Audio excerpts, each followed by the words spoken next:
All right, here we go.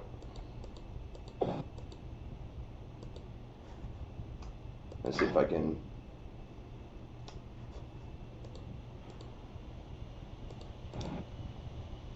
So I remember this spot actually. So this guy jams like 1.5x pot, and this guy calls, and I'm gonna assume like the bounty wasn't massive here. Let's just say, let's just kind of proceed here as there's no bounty at this point.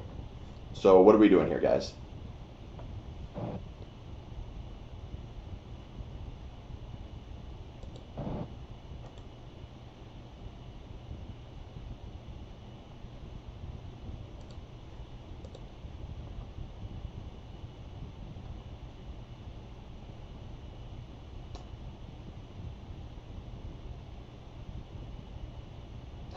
We've seen some super questionable plays in PKO, so we were trying to figure out if it was some double secret GTO or just some LOL documents. That's moves folding.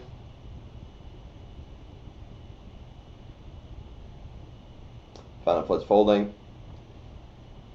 Again, EA Feezy, let me know if you just type in the training sessions tab. I did mute you just because I think you may not have been aware that your mic was on, so I'll unmute you as soon as you let me know.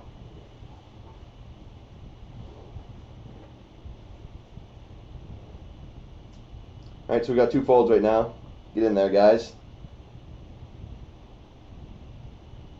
Hugh's calling. Summer says, I know it's wrong, but I'd be calling. Well, if you know it's wrong, why would you call?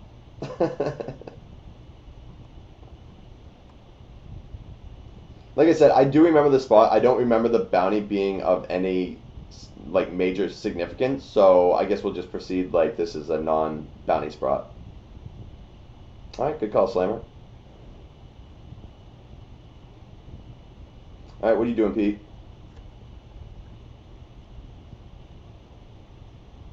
It's a very clear fold. Now, I mean, I think it would be a little bit closer since we do have a heart here.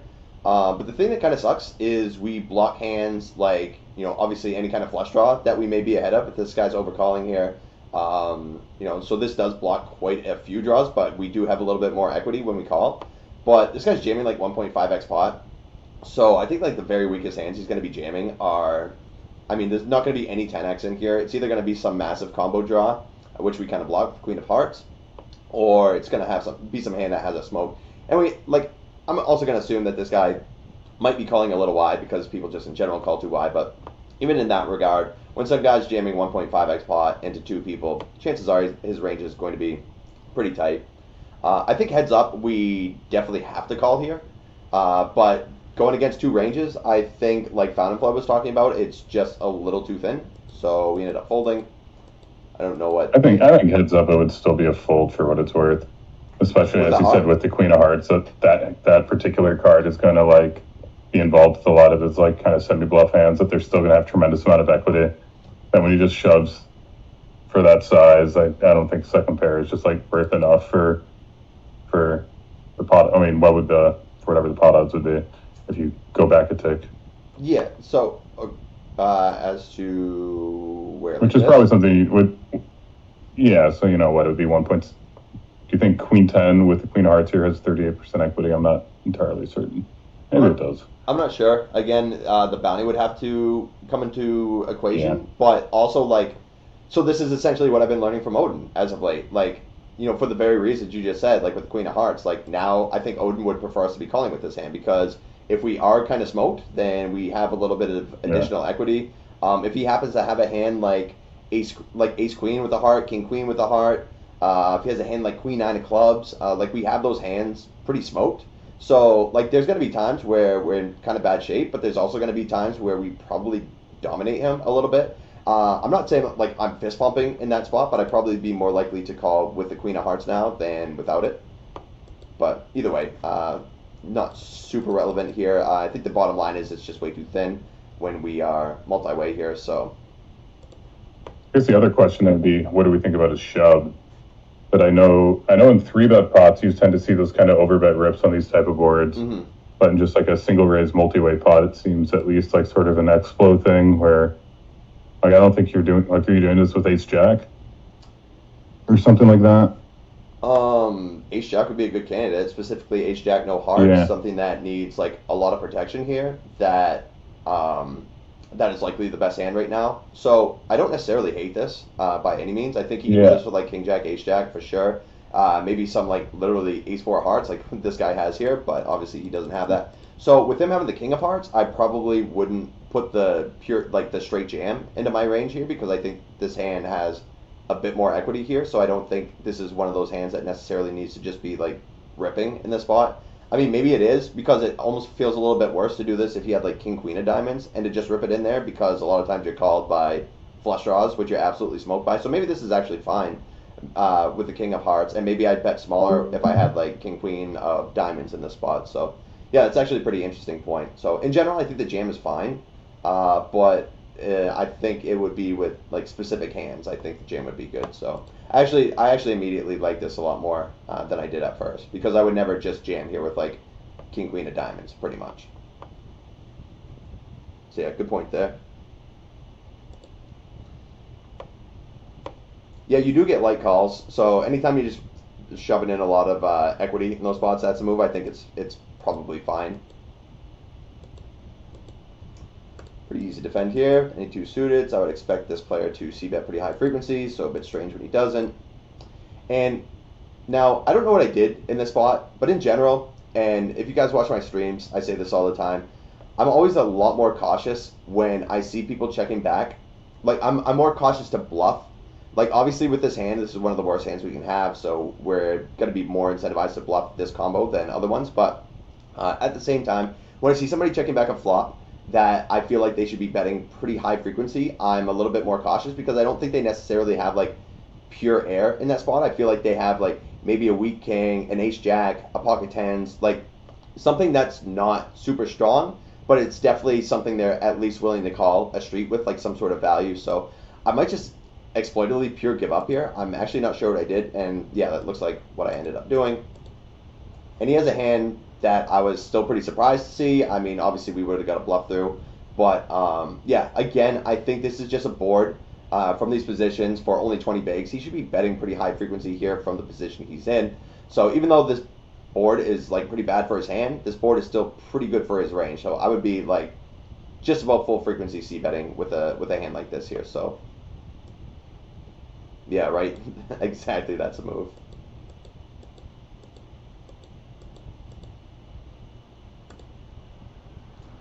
So this is interesting. I mean, I'm assuming, but I'm not going to assume at all. So I don't think this lead might be a thing. Maybe it is. He probably has more like ace four, ace three than we do. I mean, we are opening the suited varieties here, but he has all the offsuit ones that we don't. But he's also leading into two opponents as well. I think this is going to be super unbalanced. So, that being said, when he bets 3/4 here into two opponents, what do you guys want to do with aces here?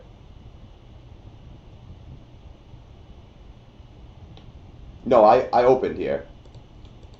So this was an open and an EP, flat on the button, defending the big blind, and this guy's donk leading 3/4 into us here.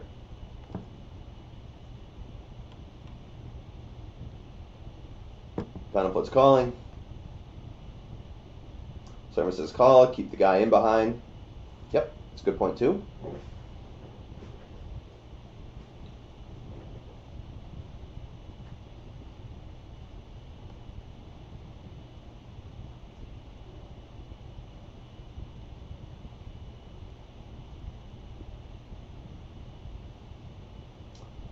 All right, what are you doing here, Pete? I'm calling. We have the board like completely locked down. It's like obviously just kind of a nonsense bet. Mm-hmm. I'm like sure he could probably just have like some combo draws that are just going to be willing to go hog wild here anyway. Mm-hmm. But like we just have too much of the board covered that he's probably just got like a hand he's going to fold, and that this is just nonsense. Like unlike you, I would just assume this guy's a fish and proceed accordingly. All right, yeah. So time bank call, yeah, for sure. And yeah, I think it's a good point. We're not too worried about straights. I mean, if anybody's gonna have them, it'll be the big blind. But we're also not folding this hand on a 4-card straight board. Like it's just too strong. Like we're not like even if a deuce or a five comes out, like we can't just be calling with straights because we rarely have straights in the spot. So aces is still going to be a call on essentially every single run out here. So yeah, and then of course we have the extra equity with the ace of hearts. So we just kind of smash everything in this spot. Now the thing that I was thinking about in game, of course, like we block so much value here too. So I think obviously the best play would be to just call here and allow our opponent to either keep bluffing here. But then also if he has a hand like pocket fours, pocket threes, 4-3, it's likely that he's just going to continue on most turns here anyway. So, but the other thing that came across my head is he's betting really big here. So for one, not only is this donk lead a thing that's not usually a thing, and you guys hear me say all the time when people donk lead on boards that I don't think it's appropriate for, they more than likely just have something. So when that kind of clashes with us having so much of this board crushed, this is actually kind of a tougher spot for me than I initially thought. Now, of course, like, you know, we want to encourage the button to put in some more money too, but it's going to be hard for him to have hands as well that are going to continue here. Obviously, he doesn't have an ace. He would essentially just need to continue with some sort of hearts here, or like a 5-6 or a 6-7. But even if he has a hand like 6-7 of diamonds here, he's folding versus 3/4 and a call. I don't think he has enough equity to continue. So I was actually in a bit of a tough spot. I think basically if maybe we were a little bit deeper, I might be a little bit more incentivized to raise here. But we're only 36 bigs effective, and I can pretty much see us getting in stacks versus this guy in 2 more streets without having to put in a raise here. So, but yeah, just kind of an interesting point that I think there's very few bluffs in this spot here, but we also block so much of the board, so it's so hard for him to have like value in this spot. So I was a bit perplexed here for sure. And then we get the overcall here, which, and this range is going to be relatively capped. Once he just calls here, I think he's essentially going to be pure raising with hands like ace-4, ace-3, pocket fours, pocket threes. So I have no idea what this is. This is probably either a flush draw or the case ace, if I had to guess. And then we get the heart on the turn. What are you guys doing here on the turn?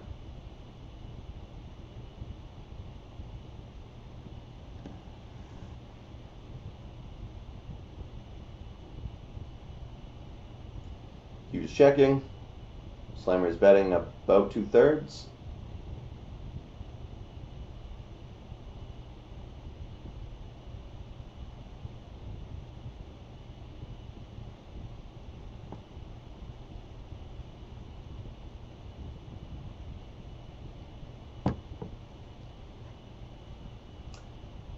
Okay, she takes it back because she doesn't care if another heart comes. I think that's a pretty good point. That's a moves betting a quarter. All good, Slammer. Or 1BB. Yeah. Not sure if the 1BB is going to make it in on a pot this bloated, but maybe. Maybe the old 10%er makes it in there. All right, Pete, what do you want to do here? Check. Our hands need 0 protection. Button and big blind both have a suited card advantage versus us. So I think the way our range is going to want to play is basically pure check. So if our range wants to play pure check, one of our more nutted hands also wants to play pure check. Okay. Yeah, and I agree with that for the most part here too. I don't know if we want a pure check. I think we want a high frequency check for sure. And then I agree with that's a move if we are betting. I think we definitely need to be betting for a small size. We have the board so locked up. And also this card is super wet. So, like, it's even going to be hard for us to value bet a hand like ace-4 for a big size because I don't see a lot of worse hands that are going to be calling outside of, let's say, ace-queen with the queen of hearts, something like that. So you're really kind of condensing the other two players' ranges if we throw in a big bet size on a board this wet when the hearts fill on the turn here anyway. So I do agree with P. I would very high frequency be checking here, but I would definitely roll for a bet. And if we did bet, it would have to be on the small side. Like we want to be able to value bet some hands that need protection. Like for example, if we have ace king no heart, I wouldn't hate putting in a bet here to. I mean, we would also be betting to fold to a jam because I think we probably are pretty smoked if somebody else ends up ripping on us here. But we're gonna have some hands that are good enough to bet that also require a fair amount of protection, and they can't just pile in a ton of money. So with that, like the ace queen, ace king, even some like random ace 10 even with the 10 of hearts, maybe wants to do some betting here. I think they want to use the small size because we bet too big here. We're just going to fold away everything else that could possibly call us that's worse, and only have hands that are better than us continue. So, yeah, I would mostly be checking here though. And then we get a pretty sweet river here. And what are we doing now? So we checked around on the turn, checks to us on the river here. We have the nuts. What are we doing?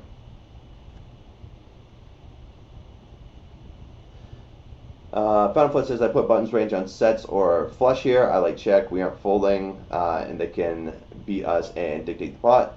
The same will make Odin's head explode three-way, and just big blind leading 3/4 on the flop. Yeah, I really hope we get some a three-way solver with Odin here pretty soon. Pete seems to be promising me that is around the corner here sometime soon, so hopefully he's right. But yeah, well, to be fair, they said it would be ready by Christmas in October. And there's still nothing, so who knows? I heard it from you, so I'm placing all the blame on you.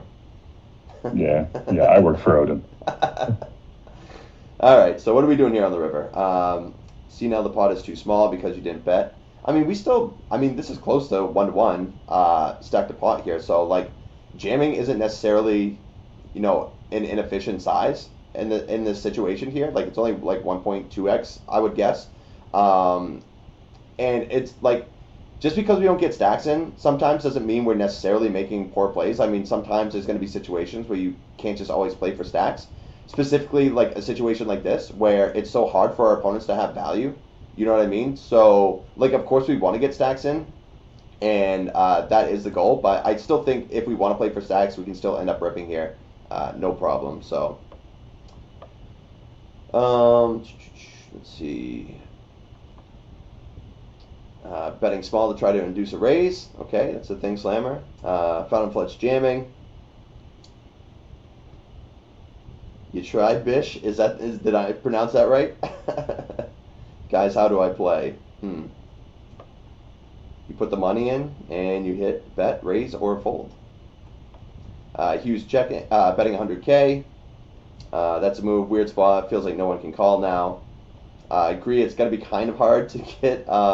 It's just kind of interesting to see what people have in this spot because we just have so much of the board kind of locked down. So yeah, I agree with that.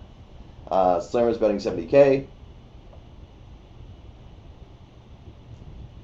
And Fountain Flood says, I think in three-way, no one will bluff raise. Yeah, I mean, people barely bluff raise in heads-up pots, so you can even more so like fold pretty exploitively. If somebody does happen to raise versus a river bet in a multi-way pot here.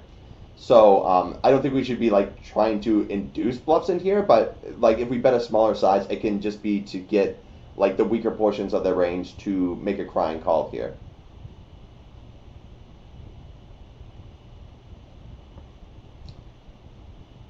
Fountain Flood says, let's just go for value. Or people just call too much. Yeah, that's something I also say quite religiously as well. So it's very hard to see what somebody might have in this spot. Like it's going to be almost impossible for somebody to have a jack here. If they were going to have a jack, it would probably either be the jack of hearts or the jack with the backdoor flush draw. And obviously with these two jacks, those two things are impossible. So essentially nobody should have a jack here either. So yeah, I'll let you throw in your 2 cents here, Pete. We'll go from there. I actually don't even know what I did here, so. I think my default would be to block for kind of the reasons we said. It's hard for people to like have too much of this. It's hard for us to have bluffs that are just going to want to like go all in. I mean, what would our bluffs be here? Like pocket tens with a heart or something? Like, I guess maybe those hands would make sense to just rip it in.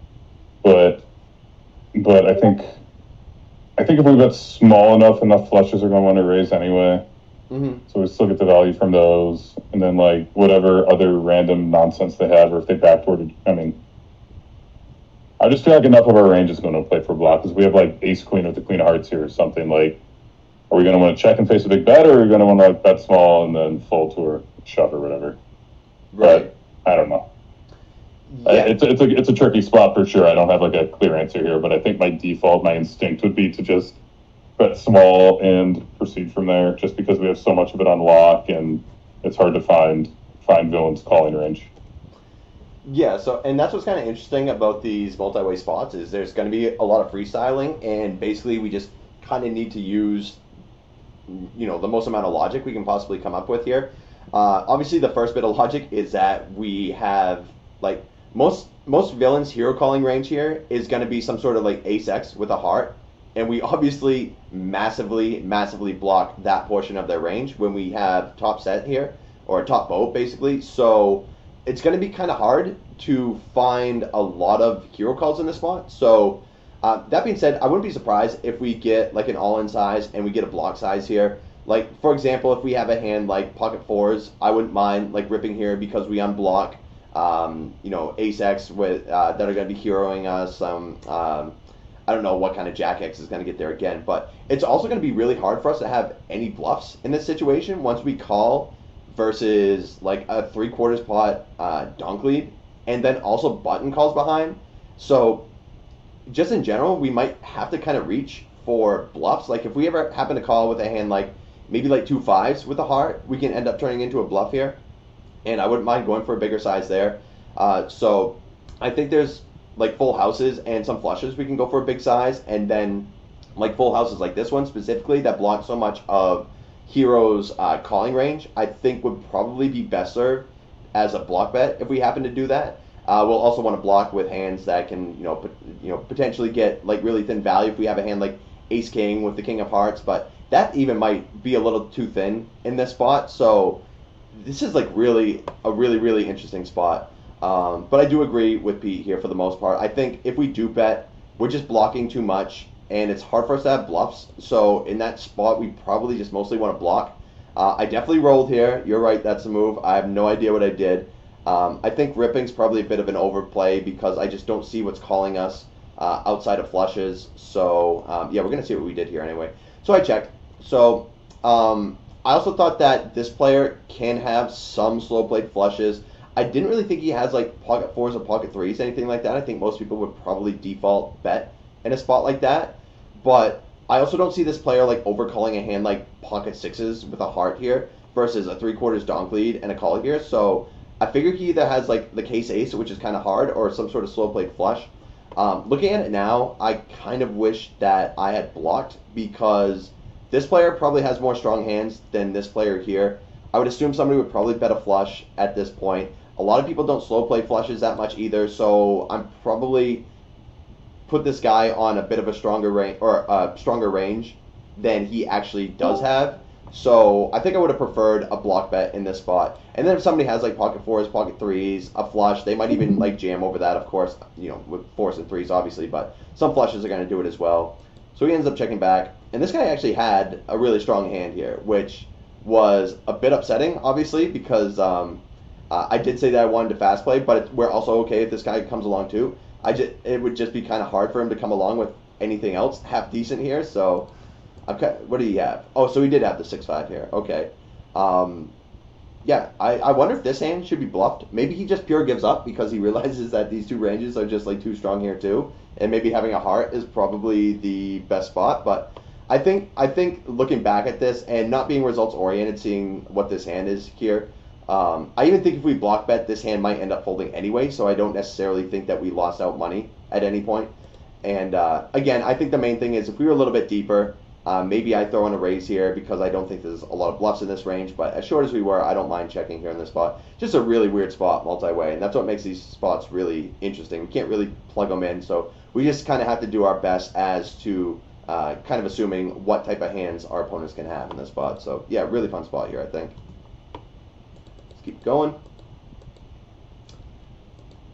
I think we have a pretty standard call. You calling here, Pete, for about 30 effective?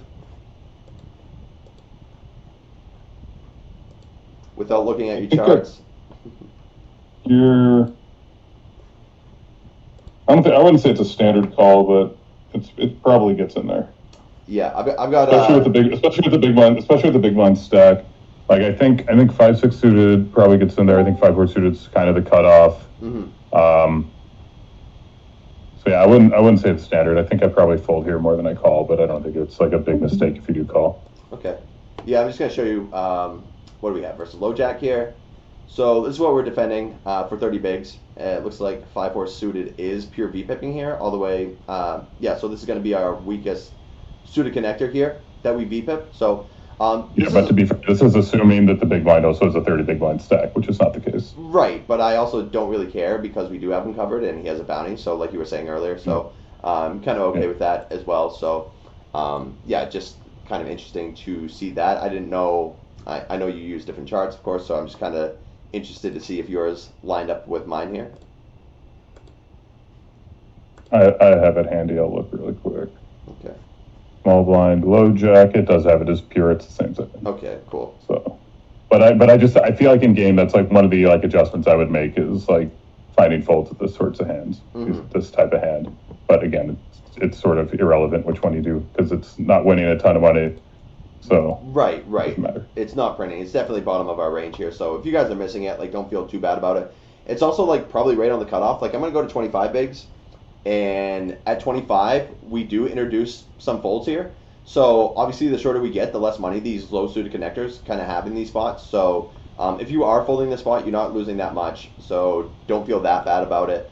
And then also like even though it is a call, it's not winning a lot of money, like Pete said. So it is winning, of course. Yeah, and especially once you're, I don't know how many people are left in the tournament, but it's probably like 200 or something. And like that's like pretty dang deep in the Sunday million. So like trying to avoid like marginal spots where like either you're gonna have to like ground wild bluff or whatever. Like ICM's not like a super important consideration, but like avoiding these kind of cuspy spots, like isn't like there is something valuable in terms of like avoiding these like borderline spots, even when it's like 200 left in like a massive field tournament like that. Right. So I'm not like totally criticizing the play. I'm just saying it's something to keep in mind in general as a heuristic to think about how you want to attack the more marginal spots when like you're getting deeper, especially in a big spot. No, it's definitely relevant because honestly, like that point didn't even cross my mind where it absolutely should have. So Pete actually makes a pretty good point there. Obviously, this is going to be a call, but it's bottom of our range, and I'm always talking about, like constantly talking about wanting to avoid marginal spots, especially when we're playing out of position, because even if we're playing against weaker opponents, we're still out of position, which is always kind of a nightmare to play in those spots. So, obviously, the deeper we get, the more we want to be avoiding these spots. So even though our charts may say this is a pure call, it's definitely bottom of our range. So if you guys are folding this spot, it's probably not the worst move to be making here. So I think Pete actually just brought up a really good point there. And on the turn, I think it's pretty standard check here.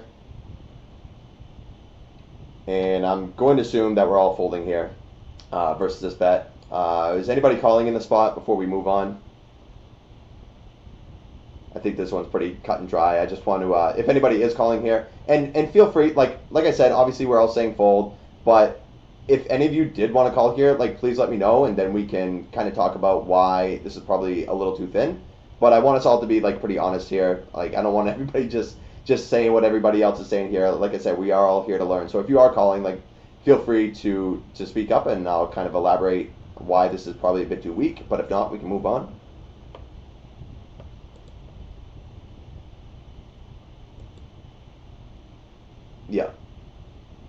Yeah, pretty bottom of our range, even though we have a pair here, Slammer for sure.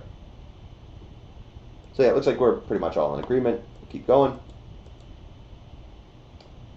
So I'm actually not sure about this hand. I remember looking at this. So at least in my charts, I think a lot of the like offsuit connected hands don't do a ton of ISO, but like the one gappers do a fair amount. I'm just gonna check what my strategy is here versus limp, because this is also a spot I've been working on a lot. Pete was actually one of the first guys to really get me to maybe overly hammer it in the big blind here. And I don't know if I've discussed this in previous sessions or not, but I have said on streams before that people are usually like pretty face up, blind on blind. Like for one, they're not trapping enough with good hands. And for two, they're probably playing a little bit more face up with their value hands and just raising a little bit too much, which I guess is essentially the same thing. But that's also not the worst strategy, because the flip side to that is that people do not isolate enough from the big blind with wide enough hands. So in turn, when you're in the small blind and you're trying to trap here, it's just not going to work out as much as it should be, because we're not getting enough isolations here from the big blind with the wider part of their range. So it actually does make a little bit more sense to kind of just play your hand a little bit face up and just raise with your good hands here, a little bit more than your charts may suggest. Now the flip side kind of happens where people also don't defend wide enough versus isolations here, so we can also kind of hammer it down a little bit more and be a little bit more aggressive here. I'm just kind of curious what we want to do versus limp. So we'll just check it out real quick. So you can see all the trash here that we're raising versus limps. The 4-3 off, yeah, so you can see for the most part, a lot of the suited or the offsuit connected hands do a lot of checking back here. And then it's like more of the one gappers and all these other, like, you know, the 10-5 offs, the 8 deuce offs. All these start to raise at a little bit of a higher frequency here. So I'm very confident in saying that a lot of, you know, recreational to like mediocre players are not finding the appropriate amount of bluffs with this portion of their range. So that's why we can kind of hammer it down a little bit more, I think. So just curious if you guys have, you know, done any work in these blind versus blind spots. But this is one of the most important positions in poker. We face this super often, specifically in tournament poker. So if you guys are kind of unfamiliar with strategies from the big blind, I think that's definitely a topic we could literally cover in an entire session, just how we want to kind of have our strategy here. So definitely important to study these blind versus blind spots. Maybe tomorrow for the battle loading, we should just do blind versus blind and see what happens, because I haven't used it blind versus blind yet, so it might be interesting. Yeah, I've been wanting to do that for a while, actually. I think I've spoke with you about it. So just even in terms of you and I practicing with it, like on our own, I think would be super beneficial, because there's so many players who are like just way overly tight in these spots. So yeah, that might actually be a fun, fun session. Yeah, we'll do that. We'll do that tomorrow. Nice, awesome. Sounds good. Yep. All right, so versus check, we probably don't do a ton of betting here without a club. So I'm essentially just going to pure check back here. We probably get like a little bit of bet. I wouldn't be surprised. I mean, Odin's always throwing in a little bit of bet, even with the worst hands here. We're going to have a fair amount of 7x here, but in general, our hand is pretty worthless at the moment. So I don't think we necessarily want to start putting in a whole lot of money right now. Let's bet on the turn, obviously folding.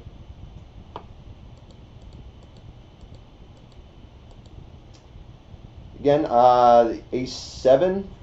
I think is mainly going to play as a call here. I'm just going to check my charts again real quick to see if we do mix in any 3-bet.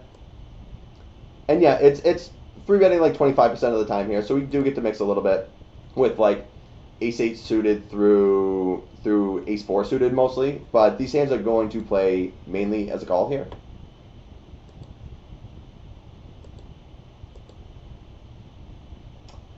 Versus a bet, I'm pretty sure we're all just calling here. This hand is definitely too strong to fold, too weak to raise. It's also betting a bit on the bigger side, which kind of threw up some warning bells here, I guess, because I would assume that mostly small sizes are being used here. Could be wrong, though. And check on the turn. I'm guessing we're all going to be trying to show down here on the river.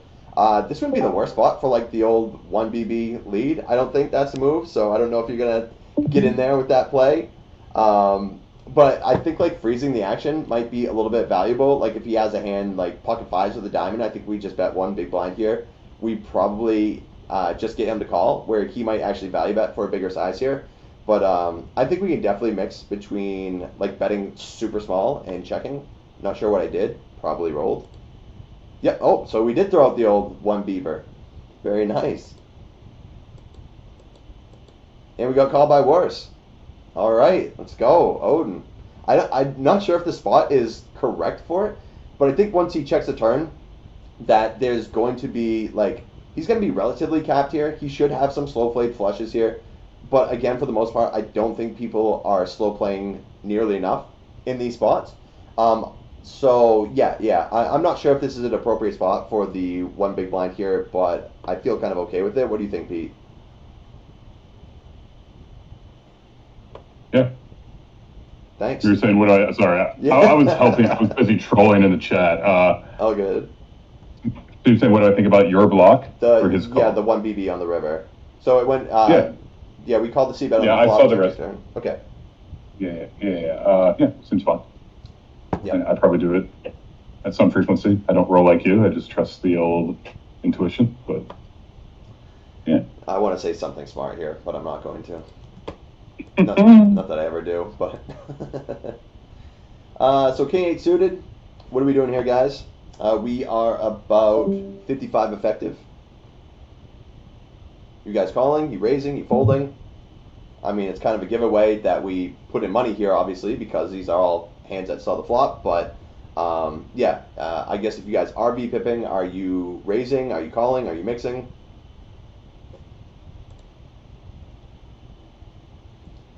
Phantom Flood says he raises King 9 suited, folds King 8 suited.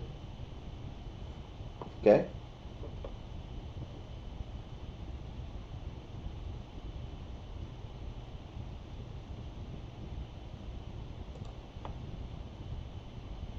Anybody else? And if you're folding here, like I said, obviously, feel free to say if you are. We can obviously check out the spot with the charts that we have.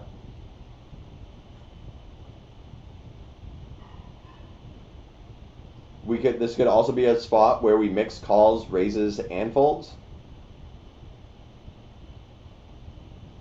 Raise usually a VPIP, but with shorter stacks in the small blind, I call because I call the trap, especially in a PKO. Sure, that has something to do with it.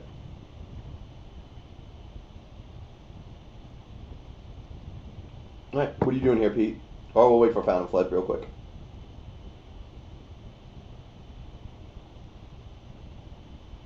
Okay, go ahead, Pete. What are you doing here? I mean, if we're V-pipping, I think it's only as a call. I don't think it's the sort of hand we want to be 3-betting at 50 bigs effective. It just doesn't have enough playability when called. Like King 9 suited would be a better candidate for a 3-bet if we're looking for weaker suited kings to 3-bet, just because of its straight possibilities as well. Okay. So I'm just going to wait for Fountain Flood real quick before I hop into the charts. Yeah, I don't like this as a VPIP unless it's raising, like Pete said. Okay. So this is just what I have. Again, this is what our VPipping range from the button looks like. This is King 8. It's definitely mixing calls and flats. I'm a bit surprised to see it calling as much as it is, actually, because I would have assumed this is pretty much towards the bottom of our VPipping range. And like when that happens, we usually want to mix in a few more 3-bets than we want to mix in calls, like with the bottom of our range, because obviously we're V-pipping like semi-polarized here, or we're 3-betting semi-polarized here, which means we're mainly like 3-betting with the very top and the very bottom of our range. And if King 8 suited is kind of close to the bottom of our V-pipping range, I would have assumed to see a little bit more 3-betting here than essentially 35-40% of the time here, so that's a bit surprising. You can also see like at King 7, it starts like folding as well as like calling and 3-betting. So I definitely rolled here, but I was probably rolling something towards like 25% call and 75% raise if I had to guess, mainly for the reasons that I said. Again, if you guys do want to construct a bluffing range, you essentially want to start, I mean, it's easy to find the top of your range, of course, but then if you have a hand that's like really close to like being either a call or a fold, or being able to V-pip or fold, chances are you get to introduce some 3-bet there, because you're going to make worse hands fold. Like, for example, if we 3-bet a hand like King 8 suited here, we're going to get like King Jack off to fold. We're going to get King 10 off to fold. So whenever we get better hands to fold, it's usually also a pretty good indication that we get to use a little bit of 3-bet in these spots as well. I would dispute the notion that we're exactly polarized here, though, that when the deeper you get, the less polar your 3-betting strategies are. If you pull up the chart again, you're not 3-betting your weakest hand. Your weakest hands are like the 5-6 suited and whatnot. It's finding its 3-bets from like the King Queen off type hands some of the time, or the King Jack suited. And so like, and the terminology we would use here is like, do you have a polar 3-betting strategy, or do you have a linear 3-betting strategy?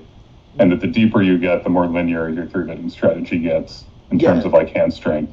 Yeah, and that 50 bigs is sort of in an in-between spot, but you can see it's just shades of 6-7 suited, 5-6 suited, or whatever. Right. So actually, I would say we're not being polar here. Yeah, and well, I'm just gonna clear up that characterization. Yeah, I'm gonna clear up where I got off there. I was thinking we were at 30 bigs for whatever reason. I don't know why. I literally just had the 50 big blind chart up here. So obviously we are a little bit more linear when we're a bit deeper here. That's going to change when stacks get shorter. So I don't know why I was thinking that we were at 30 bigs here. So yeah, that's absolutely 100% correct. So that's why you see a little bit more 3-betting with hands like King Jack suited. That would essentially never 3-bet at 30 big blinds because it's just it's a hand that's too good to bluff essentially. And basically the deeper we get, the more linear we can be with our 3-betting ranges. You kind of see that a lot in cash games as well at 100 big blinds.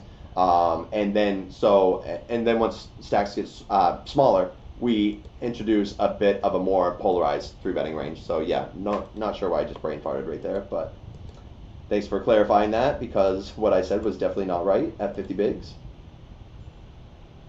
So we get a donk lead here from the big blind after small blind. Yeah, small blind call, check. Yeah, 4-handed. Okay, so there's small blind, big blind, and under the gun. And what are we doing here versus donk lead?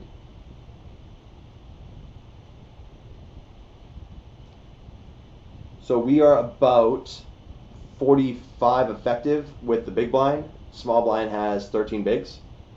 Final flood's calling. Slammer's raising. That's move calling.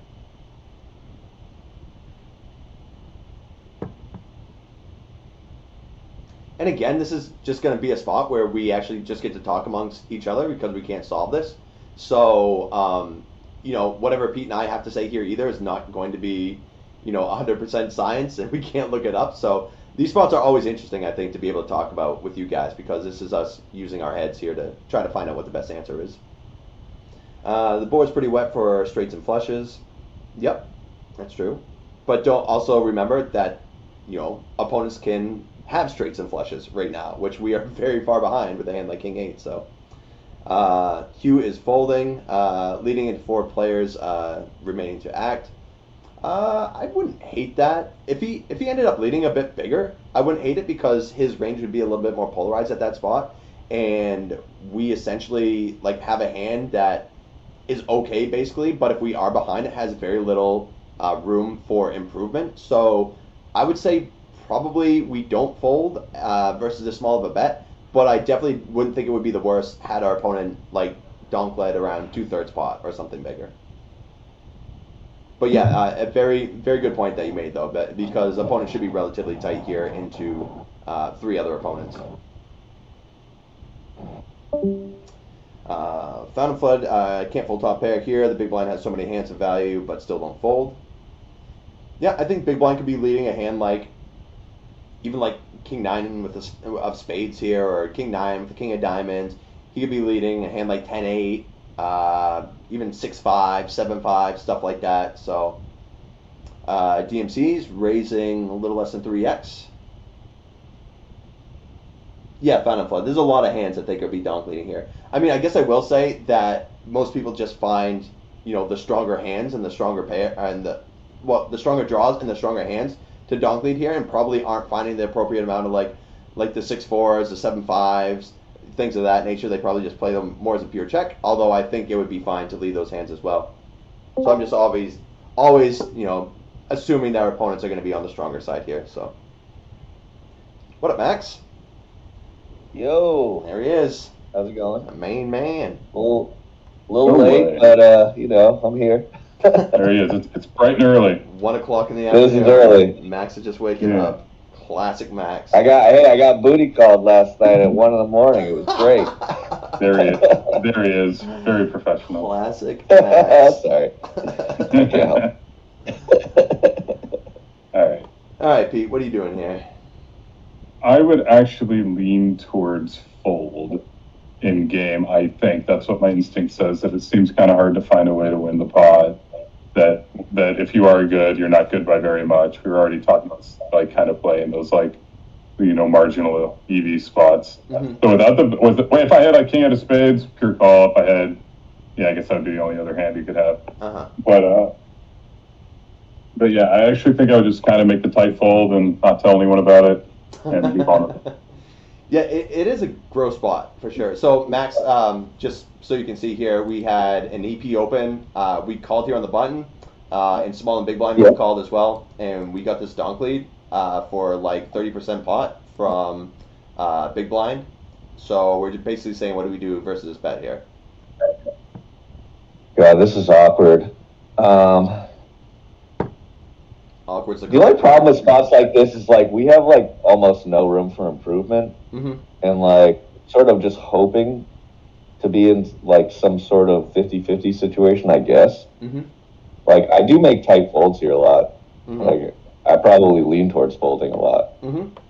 And I absolutely like thought about that in game as well.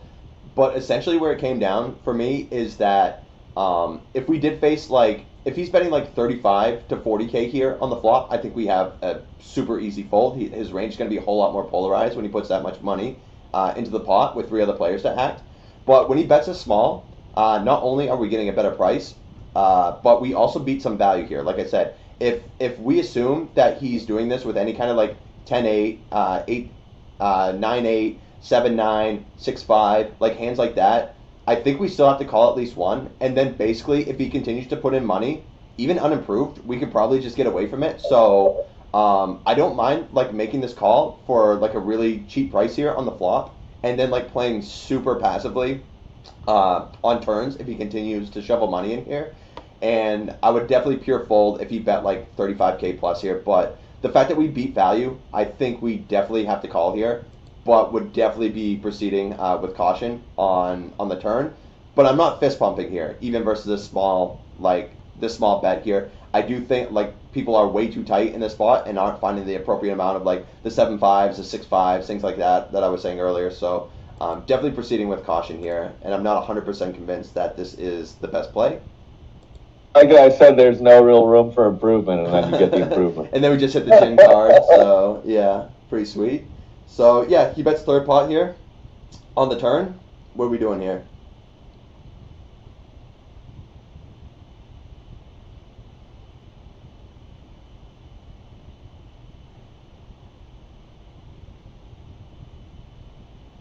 What's the big blind right now in this? 6K. So we started at like 45. Oh, so we're like super freaking deep. Yeah, we're pretty deep here. You said 6K? Yeah. So like the pot started four-handed too, so the pot was pretty bloated, even pre-flop. So that was a pretty significantly small bet on the flop. Yeah. They just bet like 2.3 big blinds, something like that. Okay. Yeah.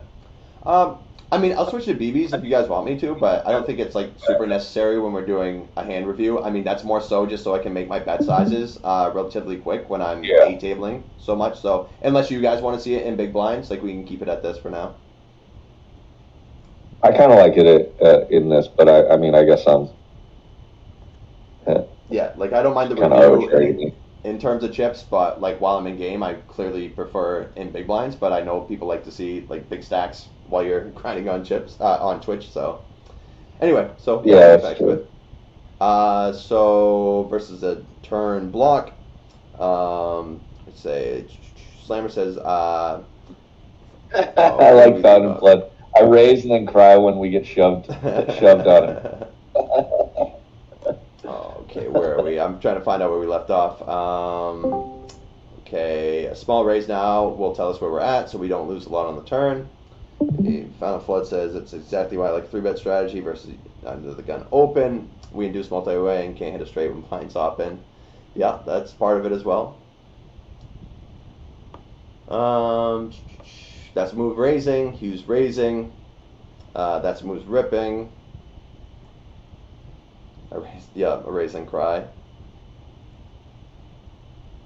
Yeah, I'd probably. Yeah. Not being results oriented, right, Slammer? What are you doing here, Max?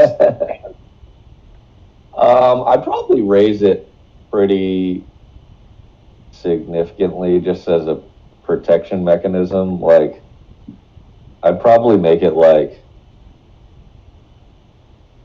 I don't know, like 108 or something. Maybe a little bit bigger. I mean, shoving seems a little bit too much, but it's not. 108 and shoving would be about the same thing, though. Yeah, that's true. Not necessarily. I think if you give, you're committing yourself anyway. Well, he'd still have like 130, 140 behind, I think, which is like another 20 big. So, Yeah, maybe 100's too much. Maybe we can make it like 85, somewhere around there, even like 75-ish. If we want to have Yeah, like I guess it's not a bad idea to make it like 75-ish. That way, if the river's like the 5 of diamonds or the 9 of diamonds, like or something in that realm, you can get away from it. Or if we if I were to raise, I'd make it that size. Yeah, what's up? I'd make it like 70K. I'd make it like 70K if I was going to raise, but I think my default would be to call just because we still don't have the nut advantage because he has all the 10-9 offs and probably doesn't have 9-5 off, although some people might. He's still going to have the 9-5 suited, which we never do. So. Yeah, but we also have like full weight pocket 8s, pocket 7s, pocket 6s, 5-4 suited, 10-9 suited. Yeah. So we're not we're not exactly at the top of our range either. Right. Yeah, but we also lack like the 7-6 offs, the 8-6 suited, stuff like that he's going to have. So it's close. Like we still have a fair amount of strong hands here too, but yeah, not so much that we. Okay, if we have full weight sets, don't we raise flop? I mean, we can with stronger portions of our range, but this one's probably not good enough, I would say. Mainly because we can already be dead, and we're probably, like, when we raise, when there's 3 people in the pot, our range is going to need to be significantly stronger than it is if we're just heads up here. So this would essentially be considered a thin value raise, like, at best. Even if we're heads up. So when there's 2 or 3 other people in the pot, we essentially need to take the top of our value range and our best semi-bluffs if we want to end up raising in a spot like this, because villain's range is going to be much tighter for that reason, and then also we have other people to worry about too, so that's going to need to tighten up our range too. So I would say that this would be a little bit too thin. I mean, we're thinking about folding to like a block bet here, so I think like raising might introduce a bit of an issue here. If we start raising hands as thin as this, especially with as deep as we are. If that makes any sense. So Pete, I guess I didn't hear what you actually wanted to do. Like, are you raising or calling here or what? I'll always call. Probably just calling. I would always just call. Yeah. Okay, so I think I actually remember what I said in game here. Like, again, I think if he bets like 55 to 60K here, I'd probably just call, mainly because he's putting in more money, and he's also going to have a more polarized range once he starts betting a little bit bigger, so he's essentially repping like super strong hands and super strong draws. But when he blocks like this, again, and I'm not necessarily saying this is a bad size, I think the size is fine, but essentially when he does this, he's able to do this with a wider variety of, like a wider range of hands. So I'm going to be a little bit more incentivized to raise versus a block bet than I am versus a bigger bet here. So I'm not sure if I rolled here, but I definitely put those into consideration. I think if he makes it 60 to 65K here, I'm pure calling, and then I'm going to mix in some raises versus the small size here. I actually don't like this rip. I think this is too much. I think what we were talking about earlier is probably fine. I mean, this might be okay, honestly. So I think the other part of this is what I was thinking is we're going to have hands that need a massive amount of protection that are good enough to get the money in right now. And I think a hand like King 8 is probably one of those hands. Now, if we have a hand like 10-9, I think ripping would be atrocious. So essentially, I think we can have 2 different sizes if we raise here. I think we can have a smaller size with like our super strong hands here, like with sets and straights in the spot. I think we could use a smaller size, and then hands that need a lot more protection, like this one in particular. Maybe we can end up just jamming here, and we'll want to do that with our draws that are super strong, and then kind of our like bluffing range probably wants to introduce a smaller size here as well. So again, a lot of this is a lot of freestyling here, and I could be completely off on this, but I do remember in game here myself giving myself 2 different raise sizes here. I figured also with King 8 specifically, I don't necessarily expect a hand like 8-7 or 7-6, or even a hand like 6-5 of diamonds to fold in this spot. So the fact that we can get called by worse and we don't block any potential draws here, I just ended up ripping. Again, I'm not 100% sold on this. I guess I'll ask your 2 cents here, Pete. What do you think on that whole mess there? I think you were like, hey, if I lose the spot and bust, I get to watch the Super Bowl. Yeah, that could have been a part of it too. I remember that. I'm sorry. No, but yeah, I would never do this. I think it's just a little too optimistic in terms of what you're going to get called by. Yeah, and I mean, I guess I do block portions of the value range that I want to get called by, like 8-6 suited, 8-7 suited, stuff like that. So that did cross my mind as well. Again, I'm kind of okay with a raise here, really, but this might be a little bit too much as deep as we are. And again, if we are if he bets a bit bigger here, then I'm definitely like pure calling. So I just figured that he's going to be. What's going on here? Okay, so anyway, so yeah, I'm just assuming that he's going to be a little bit wider when he does this, and when we have a hand that needs a bunch of protection, I don't mind jamming, but I'm not like thrilled that this is the answer. We might just be like pure like raise not all in at this spot, and if he just has like 150 to 130 behind, then maybe this play makes a little bit more sense. But yeah, definitely a tricky one here. Anybody else want to add their 2 cents on this mess of a hand here before we move on? Yeah, I would. Sure. I just say that right there, I would not put my whole stack at risk right there. That's the biggest thing, because you're only going to get called by a better hand, and then you're out. So I think maybe just a min raise right there and see what you got. So my 2 cents. Yeah. Okay. So I like half agree with that. I'll say like I definitely think this is a bit of an overplay here.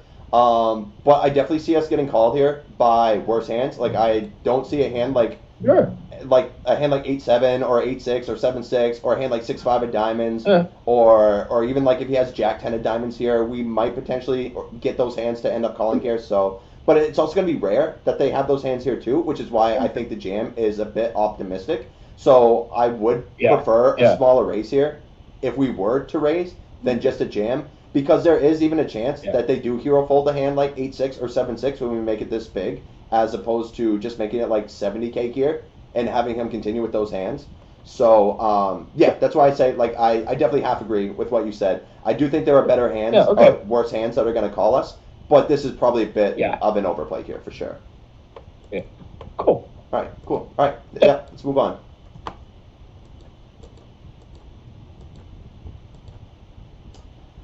So Queen 10 suited, we are about 60 effective here. Is anybody 3-betting here? Are we just calling? Is anybody folding here?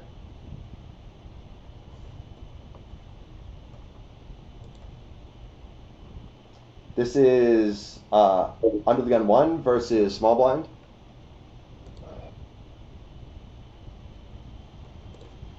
And we are about 60 effective. He was calling. Found and Flood's pure calling. Slam was calling.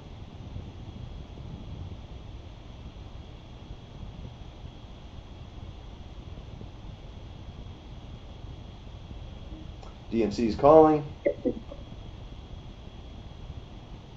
Why does this look weird? Is this like an under the gun open? It's an MP open here. Oh, okay. Yeah, so MP opens, we're in the small blind, we called here. Okay. I folded here in non-zero. Yeah, I'm calling even though a lot of hands here. I'm 3-betting a fold for the small blind. I don't think we want to play a 3-bet or fold strategy with like a massive part of our range here. I guess if you could elaborate on that a little bit, I'll be able to comment on that a little bit better, the Rhodesian. Versus 38-28, I called easy. I would say in that regard, we might actually, that's a move we might be a little bit more incentivized to 3-bet because his range is going to be so wide and getting immediate folds and not having to play out of position is going to be somewhat beneficial here. I'd actually be a little bit more incentivized to just pure call versus somebody who's a little bit tighter. But I think the bottom line is we can't fold here, ever, obviously. Yeah, it plays well multi-way as well. That's why we like calling here too. Yep. Yeah, I mean, you were around like 50, 55 big steep. Yeah, yeah. What are you doing here, Pete? I don't think it's like a huge mistake to like mix an auto 3-bet, but I probably like basically pure call. And then like, especially with the big blind, we don't know what his bounty is, but it's still good to leave him in the action too with, 16 bigs or whatever he has. Right. So So that would tilt me towards like basically always calling, even if I thought maybe 3-betting 15% of the time was okay or something. Mm-hmm. Okay, cool. And Dr. Poker, I know at least for me, you're new to the seminars here, so what we do here is we ask in the training sessions tab. Like I'll ask a question and we usually get responses in the training sessions tab. So if you want to head in there and give your response, that would be fine. Looks like you're muted here. I'll unmute. Okay, cool. I'm on my phone right now, and I'm really new to Discord, so I'll just hang back here and watch for a minute, okay? No, all good, man. I got you. It's definitely okay. I just want to point it out to people who are new, so when I see new faces, so you're definitely okay to throw on the mic whenever you want, like I said, but for the most part, we like to do the discussing in the training sessions tab, just so there's not a whole lot of mic crossing going on. But again, if there's anything you need to say that you want to point out and we're not seeing it in the training sessions tab, feel free to open your mic. So it's definitely no problem for you getting involved here. That's what we're all here for. And Pete said he's basically... Thank you, appreciate it. Yeah, thank you. All good, bud. So yeah, so I would definitely think we get to introduce at 55 bigs a little bit of 3-bet here too. Again, we are 3-betting a little bit more linear here the deeper we get. So that means we can start including hands like this that might just be pure calling at smaller sizes here. So we'll check out the chart here real quick just to see what we want to be doing here as a default. So surprisingly enough, we do pure call here with Queen 10, but it seems to be like one of the few broadways or suited broadways here that's just pure calling. We do see some mixing here with King Jack suited, King 10 suited, Ace 10 suited, Jack 10 suited, Jack 9, 10, 9. So it's definitely doing some mixing with a lot of these suited hands that might just be flatting at like between 20 and 30 bigs. And that's because we are a bit deeper stacked. We can play a little bit more linear. Again, I wouldn't hate if we get to throw in some 3-bet. It would probably be low frequency for me, but I absolutely would not hate a 3-bet in this spot either. Okay, versus looks like 2/3 here. We calling, we folding, we raising.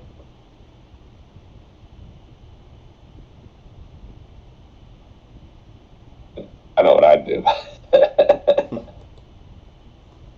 Cool. You can tell us here in a second.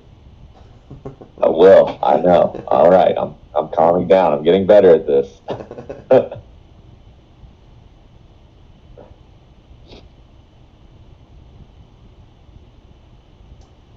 Okay, so we PO1. DMC's calling. Hugh's calling.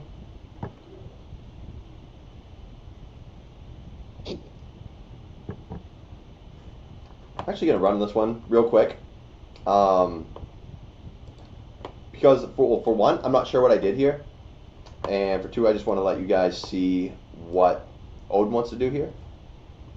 So 3 of hearts, 9 of diamonds. And we won't spend too much time on it. I kind of just want to see the flop action more than anything.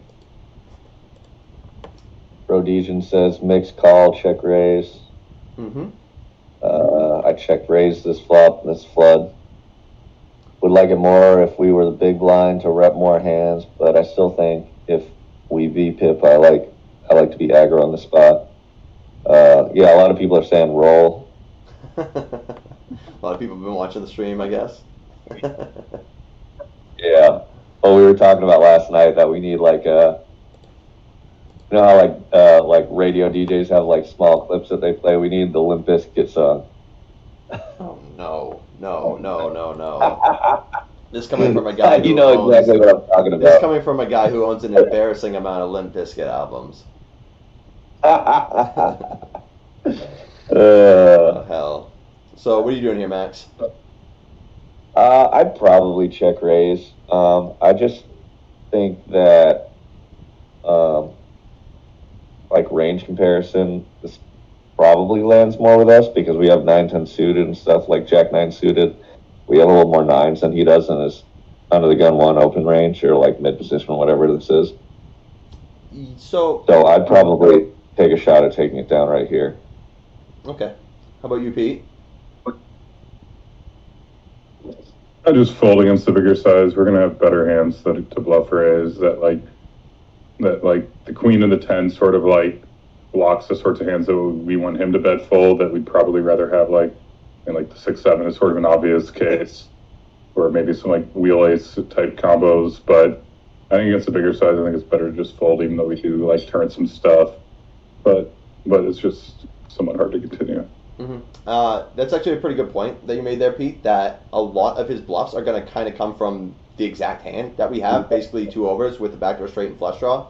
And another important part here is that he's betting 2/3 pot here, which means he's polarizing his range a little bit more, which means we're going to have to, we can't like dig necessarily as deep as we would versus a smaller c-bet size, because his range is going to be a little bit stronger here. So we're essentially going to have to check raise the strongest hands and the strongest draws, and a lot of that's going to be like the ace deuce, the ace 4 suited, the 6-7 suited, 8-7 suited, and I think again Pete made a pretty good point here that the bluffs that he's likely to have are kind of going to be like the exact 2 cards that we have here. So when we block bluffs, it's probably not going to be in there as high frequency check raise here, if it is at all. Now if he bets like 12K here, it probably gets in there a little bit more.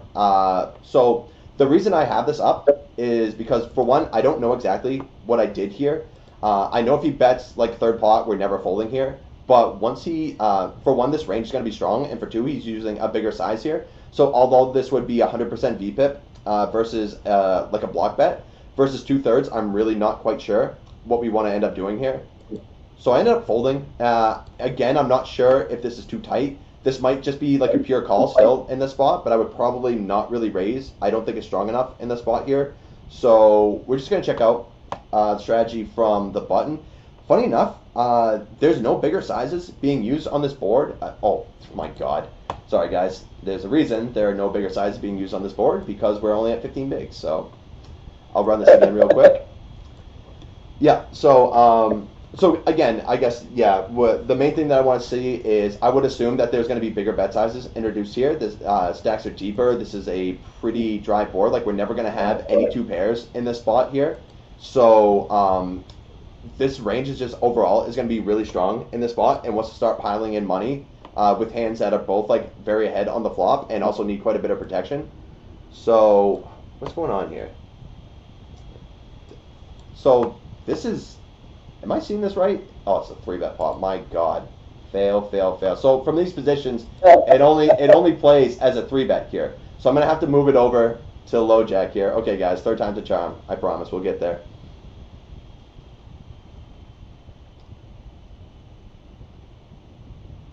Yeah, so I guess my biggest thing is, do we get to introduce some fold here?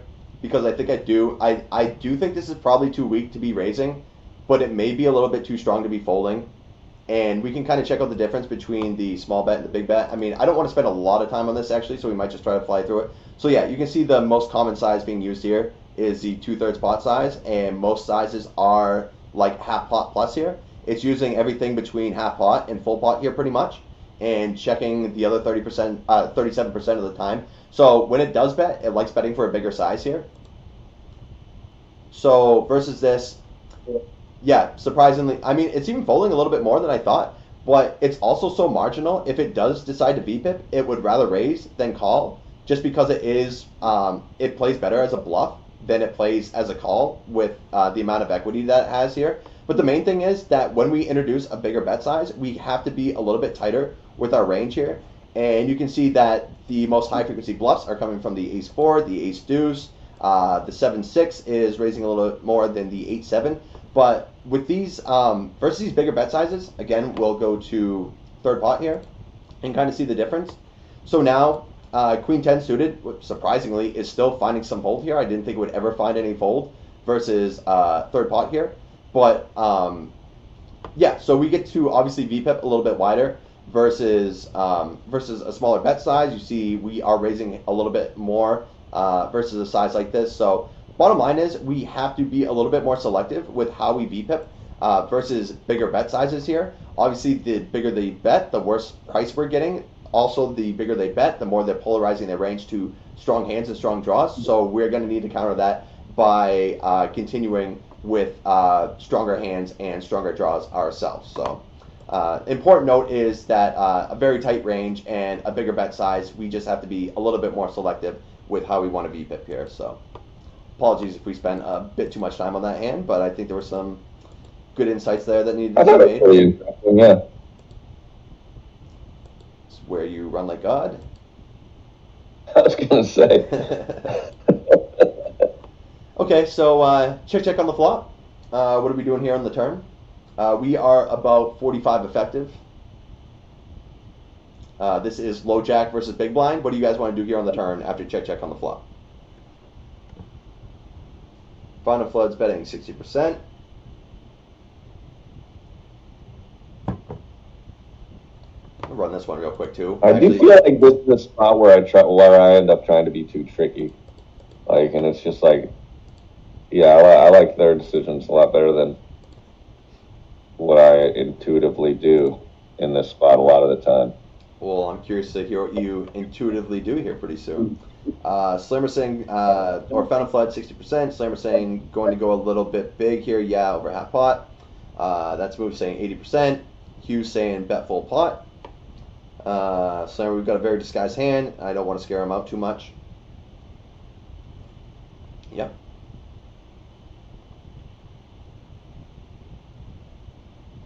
That's not a bad analysis, given that it's a rainbow board and it doesn't need like a ton of protection. Obviously, still susceptible to getting counterfeited. Mm-hmm. Okay, so we'll just wait for these last answers to come in here, and I'll let you throw in your 2 cents, Max. I want to keep some more. I want to keep some to keep in some more hands of hands that we beat, like 50 to 60%. Okay. Yeah, go ahead, Max. What are you doing here? Yeah, I mean, actually, like that's a good point. Like in the big blind, you'll be doing it like you'll be. Pete, you fish. Mute yourself. There you go. Is that go Pete? Ahead. Yeah, it was.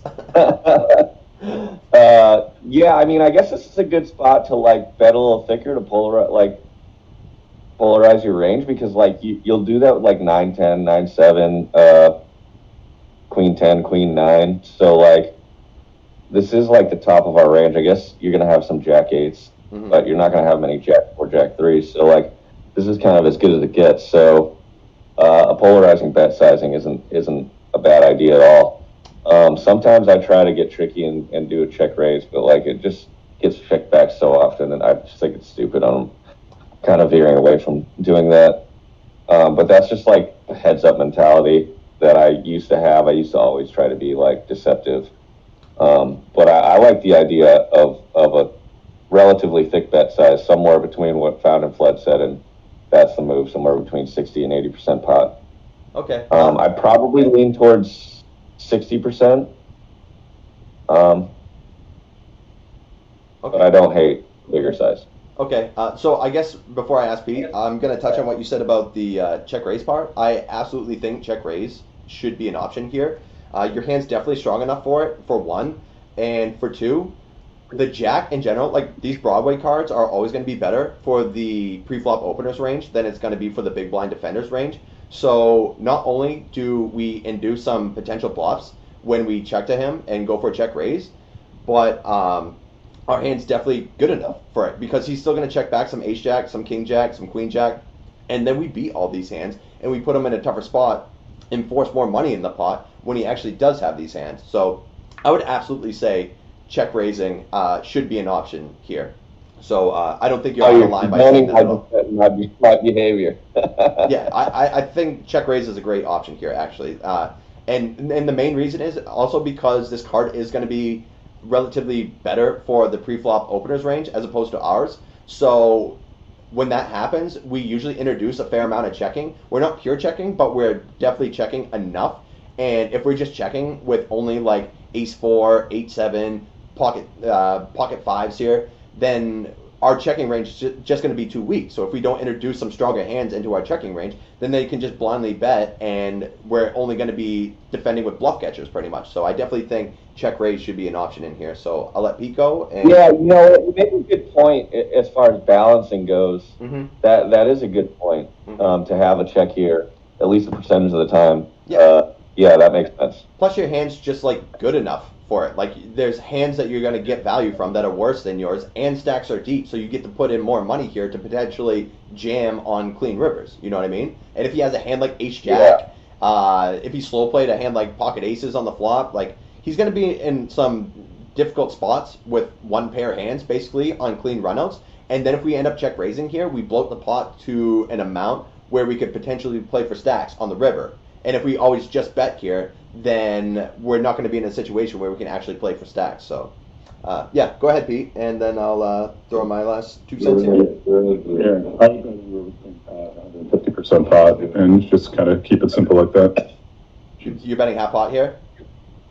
No, I said pot to 150. Oh, pot to 150? Pot to overbet, yeah, that we unblock, like he's gonna have like some like real difficult like spots with like his 9-10s and whatever. Mm-hmm. So you want to do that when you have your gut shots and whatnot. Like, we always have to think about what bluffs we have at the same time, and we unblock a lot of those like difficult continues for him. So like, and we're gonna have on these Badoogie boards, on these monotone boards, we're not monotone, on the opposite rainbow, of monotone. Rainbow. On these rainbow boards. There we go.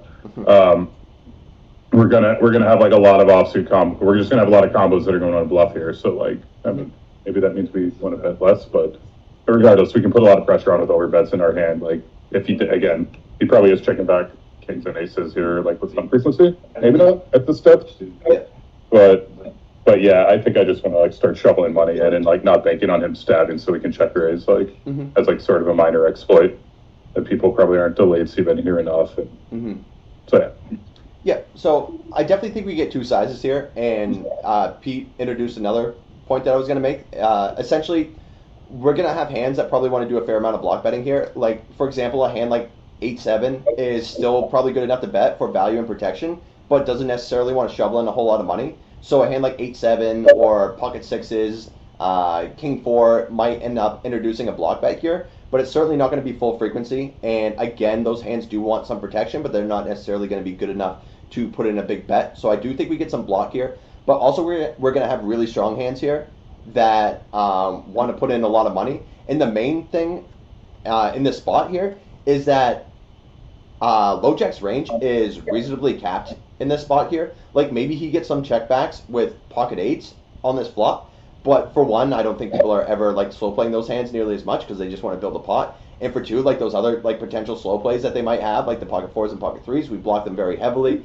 So essentially, our opponent is just going to have a lot of one pair hands once he checks back on the flop, and then we can have anything from Jack 8, Jack 4 suited, Jack 3 suited, pocket 3s, pocket 4s, 8-4 suited, 8-3 suited. All these hands that are going to like be a lot stronger than the majority of the low jack's value range once he checks back on the flop. So in order to take advantage of his somewhat capped range, we want to start introducing some bigger bet sizes here, both with the stronger parts of our value range and like our 5-6 suiteds, our 5 deuce suiteds, some 10-9 suiteds, stuff like that, that we also want to put on max pressure when we have draws here too. So I got the sim up here just so we can kind of see what we are looking at.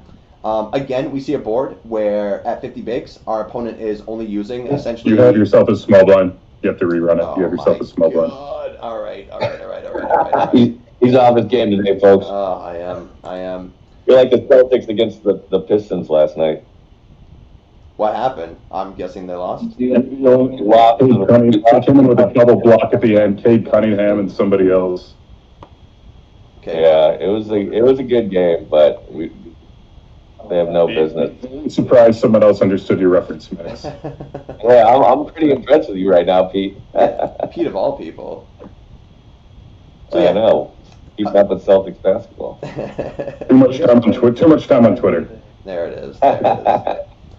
So yeah, versus big blind, they're doing a little bit of everything here, really, because they are going up against a bit of a wider range here in the big blind and don't really need to polarize versus a stronger range that might be in the small blind. So they're doing a little bit of everything, but they are still checking 45% of the time here. So versus a check, what do we get? The jack of diamonds on the turn. And our jack of diamonds is 4-3 off here. I'm curious to see how we don't have any 4-3 off. Goes for check, right? So I made a mistake here. We don't have any 4-3, which is interesting. But looks like Odin really likes what you were saying here, Max. You know what I also want you to build? A fucking... They are basically pure check raising here with the 4-3 suited. Also, like really surprised to see that there's no overbet here. And this is kind of something I've seen that's been a little bit consistent with Odin, is that whenever we have these cards that are basically better for the pre-flop openers range, when we're in the big blind, they don't really do like a lot of overbetting, which is still kind of interesting to me, I guess. So normally in the spot where our opponent's capped, we want to introduce some bigger bet sizes here. And essentially Odin's saying... Can I ask a quick question? Yeah, go ahead.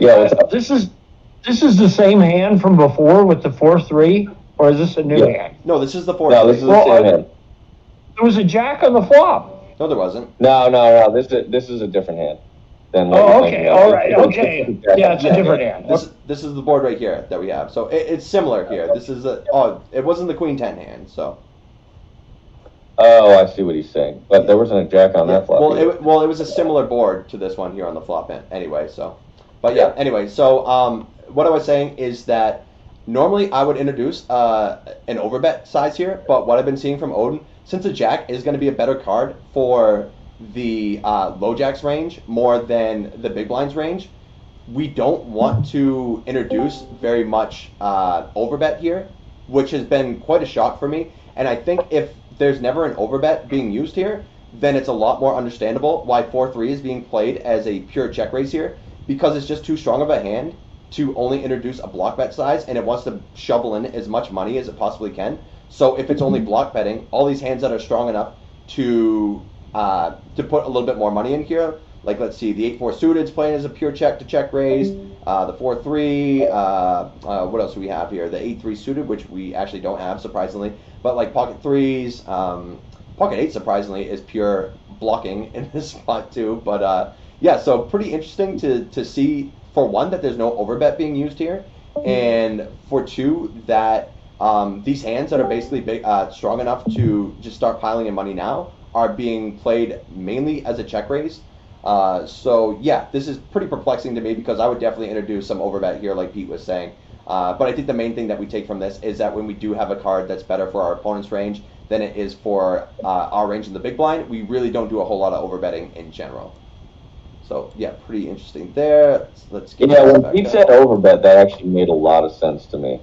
Yeah, I definitely rolled for overbets and check raises here. So and I did overbet. Okay. So I actually didn't even know that. So again, this is something I've just been learning as of late, that I've seen quite a bit of a trend as, and I think it's not terrible. But the main thing that Odin's trying to teach us here is that we don't just start piling in a ton of money when there are cards that hit our opponent's range better than our range, basically. So at least for like a learning tool, like it kind of helps us see which boards we want to start overbetting and which situations we want to. Because I would figure in a spot like this where our opponent is relatively capped, it's only like obvious that we start introducing overbets to maximize our equity when we have like really strong hands, and then also and to also put on max pressure when we have straight draws. So I guess that's one more thing I want to look at with our straight draws. Let's say the 5-6s. Those are close to pure betting here. Let's see, the 10-9s here. Those are close to pure betting. So yeah, this is definitely a really interesting spot that I might actually take a look at a little bit more in depth here once the session ends. So yeah, I guess we can either do one more, or if you guys have any hands that you want to talk about or any other questions that we can take in, we can do that.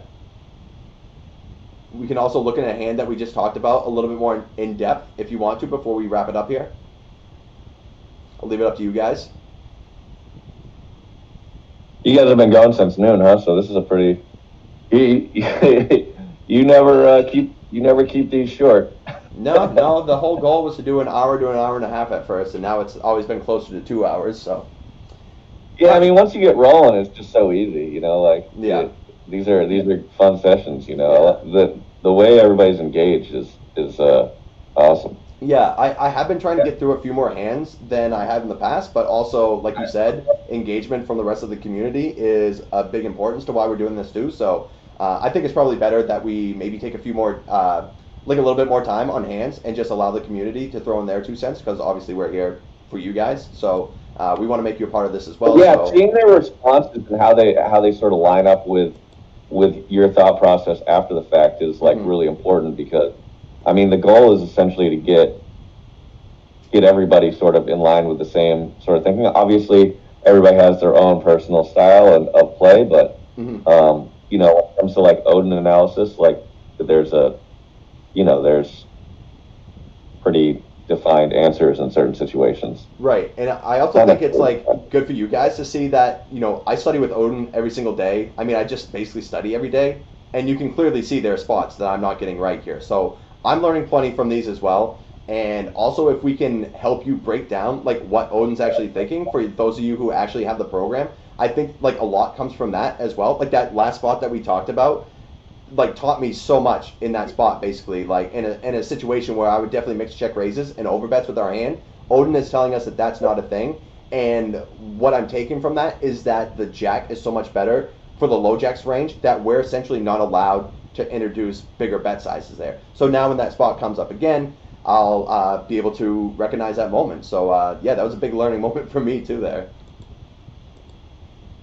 Yeah, and it makes sense. Like when a card hits that's more in line with their range, and they're more likely to either bet as a bluff or bet for value, and you can get in a check raise. You know, against their value range and get more chips. It makes a lot of sense. Right, exactly. All right, guys, what are we doing here? Opponent is opening hijack. They have 30 bigs. We're on the cutoff with ace-10 off. What are we doing here?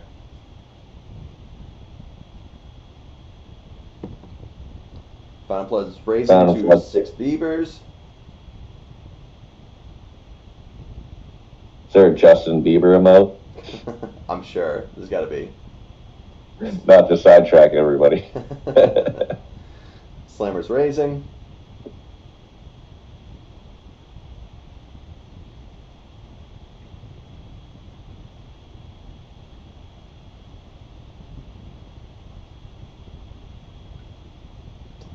Yeah, I do feel like there's going to be a lot of 3-betting. It does make a lot of sense. It's one of the middling range hands where you don't necessarily want to be just flatting with ace-10 off. It doesn't have like incredible playability post flop, but it's a great candidate to 3-bet. Yeah. Hugh saying call, open raising. Go ahead, Pete. I was going to say versus like an early position open, I think that probably holds true that you want to 3-bet fold, but I think for 30 bigs cutoff versus hijack, it's probably too strong a hand to 3-bet fold, too weak a hand to 3-bet call, so I think that probably, and too good a hand to fold, but I think that probably does just land us squarely in the call camp, given these particular positions. Okay. I don't hate that. That does make a lot of sense.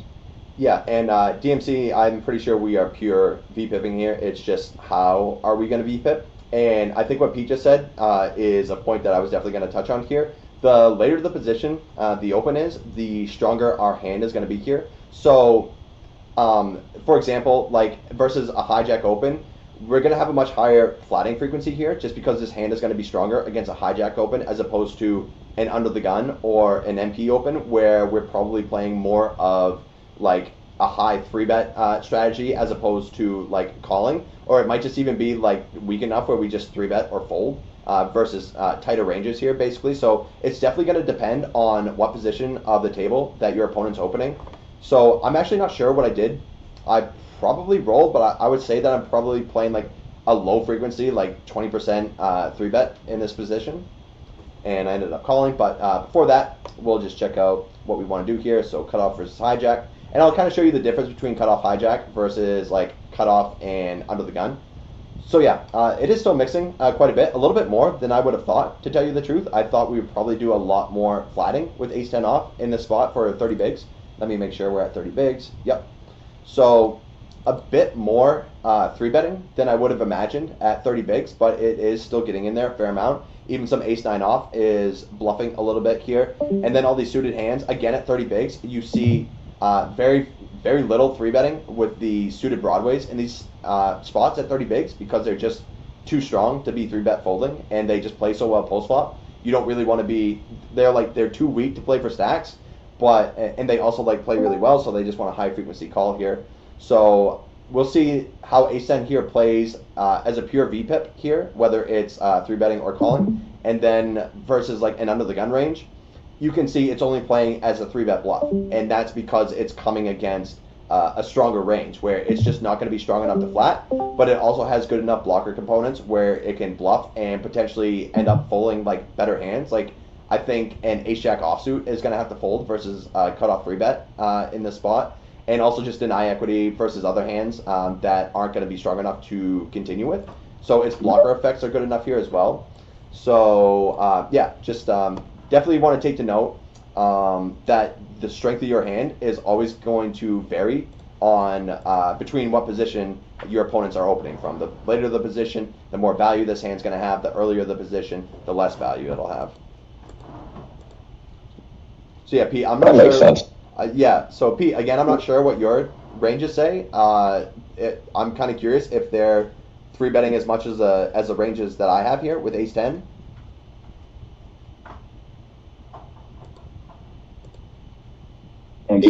Second, cutoffers hijack. 30 bigs. I have it at I don't know, maybe 10% 3-bet at 30. Okay, so our charts are quite a bit different. And it has Ace-9 off as a pure 3-bet. I don't know if you have it. I see your message found in flood. I have some proprietary stuff that I'm not at liberty to share en masse, but I can reference and give some specific answers. Yeah, so I actually think that at least I would have played my range in this spot, like your range was actually described there. So, a bit interesting to see that we're 3-betting as much as we are from here. I thought this hand would have had a little bit more value to be 3-betting at such a high frequency. But either way, this checks to us. What's the breakdown? What's the breakdown 3-bet to flat? Pete's is doing much more flatting. Just this once I'll copy the actual range and share it in the chat, but I can't make a habit of this. Yeah. But here we go. That's what I got. 30 big blinds cutoff versus hijack. Yeah, and this is actually something that I would have kind of assumed a little bit more. We would be playing this kind of a strategy. Pure 3-betting with Ace-9 off. The brownish is 3-bet? Right. Yeah. Okay. Yeah, that's pretty heavy towards flat. Mm-hmm. Yeah, and something more of what I would have expected from these positions too. So, either way, it's still relatively close one way or the other. But moving on, I guess. So big blind calls. I think the hijack checked as well. So it checks to us here. What are we doing?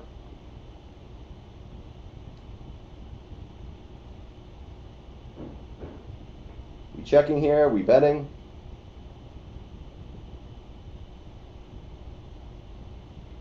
This is 3 ways. Yep. And it checks to us in position. Mm-hmm. Huge checking. Slammer's betting 23K. That's Moves betting small.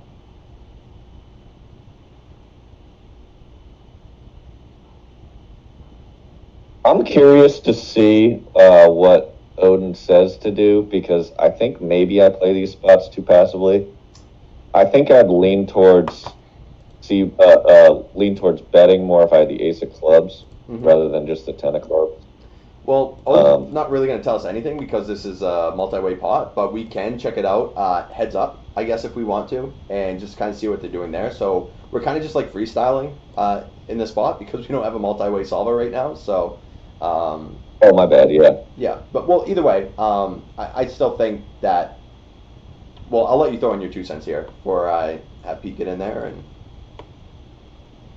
so, what are you doing? Yeah, I mean that's basically my thought process. I would probably check back. I think if I had the ace of clubs, I would bet. Mm-hmm. With the 10 of clubs, I'm less incentivized to bet. I don't really, backdoor clubs with the 10 of clubs isn't really a ton of value. So I think I would just check back here. Okay. How about you, Pete? I would always check. We have showdown. Big blind has 2 pairs. The rest of us don't. And but there's not a whole lot of point in betting. I don't really see what it accomplishes. Okay, well, I'm about to tell you what it accomplishes. So I think that there would actually be a little bit more value in checking this if we were heads up, but we are going against two ranges here. So essentially, this hand isn't going to be as strong as it would be if we were heads up, as opposed to it being three-way. Also, our opponents are going to be making a little bit tighter folds, I would say, in a spot like this. Like even if Big Blind has a hand like Ace Deuce of Diamonds here, and we bet a third pot, I'm not necessarily like 100% sure that they're going to be calling with a hand like that, because they also have to worry about the hijack here as well. So we're going to get folds from hands that we end up being behind. So I think immediately that's going to have some value in us betting here at least some of the time.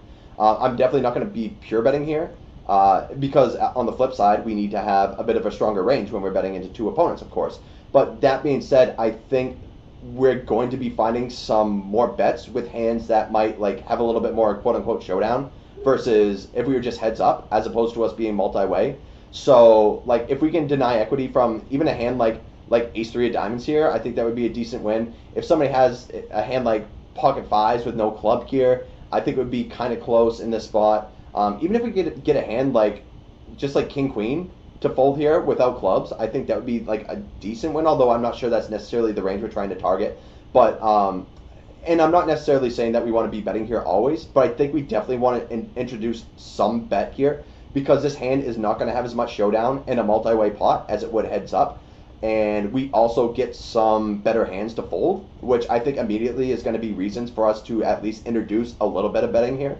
So I definitely rolled here, and I agree with Max too that we probably want to be betting a little bit more with the Ace of Clubs, because that's obviously going to be stronger on club runouts. So yeah, looks like I rolled low here. Also, sizing wise, and I know I've said this before in multi-way pots, at least from the sims that I've seen, there's very little big bet happening when we are multi-way.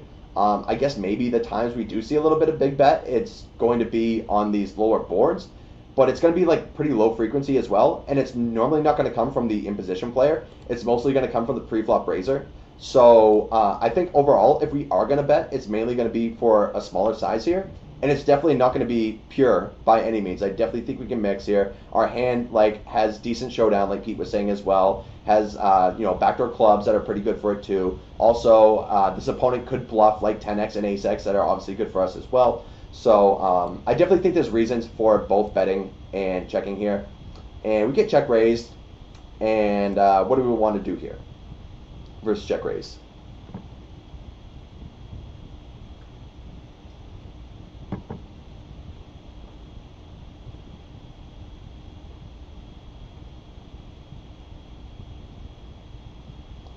He wants to fold. Found him flat. If we have the ace of clubs, good call. Just let it go as played. Okay, that's the moves folding. And TMC tucks the tail. Side fold. Yeah, I mean, there's just like not a lot of room to do anything. So if you want to really ball out, you could shove, but like, I mean, I think you're getting. That would be ambitious, to say the least. Yeah, I don't really see it. You know, like I don't really see, even with the ace of clubs, I don't really see that being a move. Yeah, I think we've heard from most people. I'd probably just fold. There's not really any other decision to make. Okay. How about you, Pete? Pete's being the dog. Yeah, fold. Yeah, fold. Do you call with the ace of clubs? At this depth, probably not, because if he shoves turns, we like still basically just have to fold, even if we do turn a club. So yeah, like his sizing is almost. But I also never bet here, so. The other part. That's true. Okay. Yeah, Kurt. We never bet here. My bad. We get ourselves in these pickles. Yeah. So. Yeah. I mean, E&P play is safe. This is what happens at the 2 hour mark. Yeah, I would say this is Well, okay, yeah. I'm sure you didn't mean too much about it being a pickle. We're putting in like a quarter pot bet here, and we're easily folding here. So this is a very cheap bluff that we're making here, and I don't think we have a very like difficult decision to fold here. So I think basically what we're coming down to is that even with the ace of clubs, it's kind of a psi call in this spot. And the main thing that just came to my head at first is that for one, he's check raising me here when I'm betting into two opponents. So immediately he should be like, okay, I'm at least a little bit tighter in this spot because I'm betting into two opponents rather than one. And also I think the spot is just super under check raise. And if I think that the spot in general is close at all, I'm just going to lean towards folding anyway if I think it's an under bluff spot. And I definitely think this spot is marginal at best. So I actually think this is a pretty easy fold. Yeah, and whatever. If he got us, he got us. Like, I'm not too worried about it. I think we're going to be making more money here by just folding here than we're going to make by calling here. I would say that most of you probably agree that this spot is probably a little bit under bluffed if I had to guess here. So, yeah, again, whenever I think a spot is going to be under bluffed and we have a marginal spot, I have a pretty easy fold in these situations, and I'm not going to lose a whole lot of sleep over it either. So, yeah, I think we all can pretty much agree with that one. So, sure. Pete, you want to do one more? One more hit. Well, I actually have to go, so I can't stick around. I gotta go to track practice. Okay, I'll get Max. Well, we are on the 2-hour mark here anyway, so. Yeah, kind of going with mine as well. Yeah. So. Yeah, I'm about to fire up a stream too, so I should probably get at it. But anyway, I'll let you guys throw in any questions you have before we peace out of here.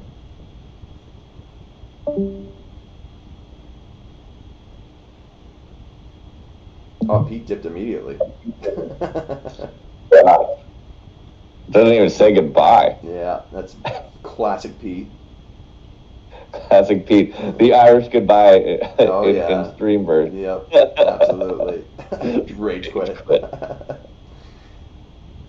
Sure. All good, found a flood. Congratulations again on your bank yesterday. You're welcome. The guy heads up and sat out. Like, have you ever had that happen in your career? Yeah, he literally just, after the break, he just never came back. I mean, I figured like something like that may have stuck out to me if it had happened, but I can't think of it off the top of my head, so probably not. So.